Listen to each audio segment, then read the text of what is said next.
ये तस्वीरें बेहद खास ये स्वागत के वक्त की तस्वीरें हैं। अब वहाँ पूरी तैयारियां लगभग पूर्ण हो चुकी है। गार्ड ऑफ ऑनर यहाँ व्लादिमीर पुतिन को दिया जाना है और अब चूंकि बहुत खास ये मौका है जब 30 घंटे का वक्त गुजारने के लिए पुतिन भारत पहुंचने वाले हैं, पालाम एयरपोर्ट पहुंचने वाले हैं और पालाम एयरपोर्ट पहुंचने के बाद जब तस्वीरें सामने आएंगी तो बहुत खास नजर आने वाली हैं। तोमर सर, आप कुछ कह रहे थे।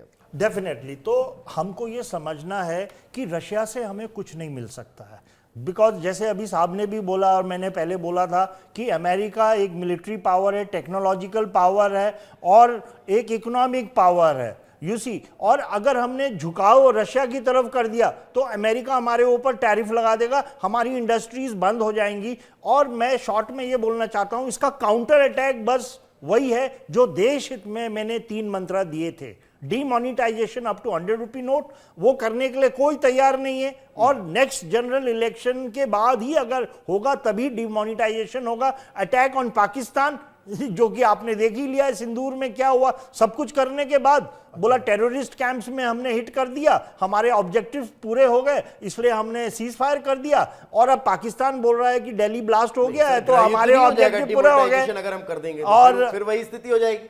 क्या डीमोनेटाइजेशन अगर हम फिर से शुरू कर देंगे तो फिर वही गृह युद्ध जैसी स्थिति हो जाएगी। भारत में कौन संभालेगा यहाँ के अस्थिरता को?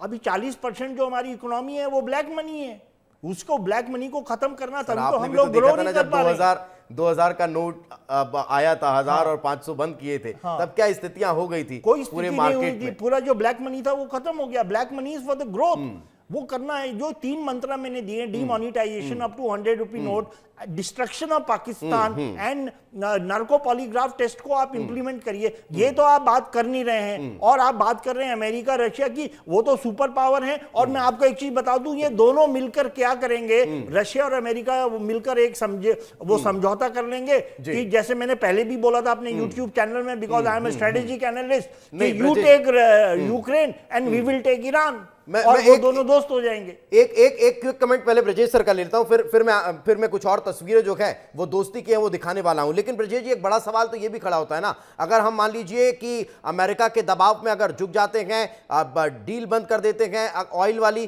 तो फिर ये भी एक साख पर सवाल खड़ा हो जाएगा। मान लीजिए पुतिन आ भी रहे हैं, हमसे उस डील पर चर्चा भी करेंगे, लेकिन प्रेशर तो हमारे पास टैरिफ का भी है ना।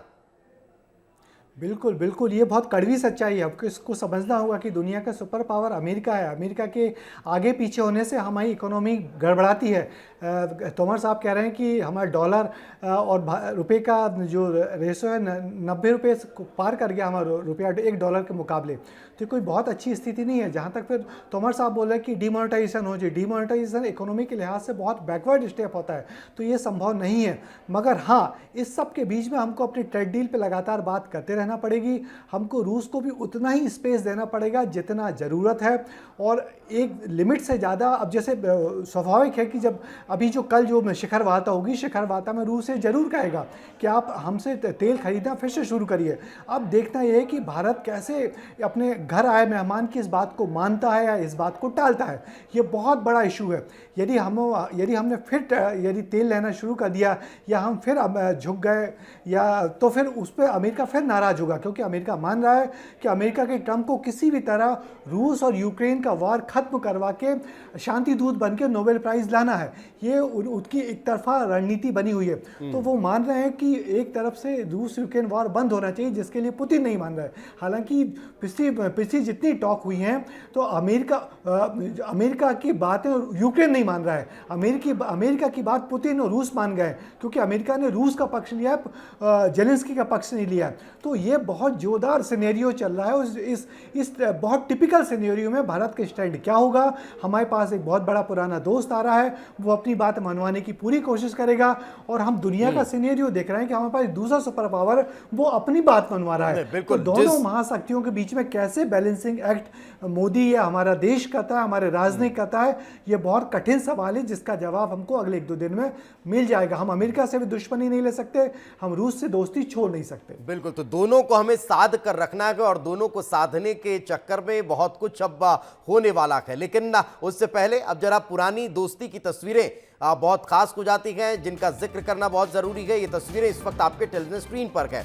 अगर हम ब्रिक्स सम्मेलन का जिक्र करें तो प्रधानमंत्री नरेंद्र मोदी 16 जुलाई 15 जुलाई 2014 की तस्वीरें हैं जब पुतिन और पीएम मोदी नजर आए थे।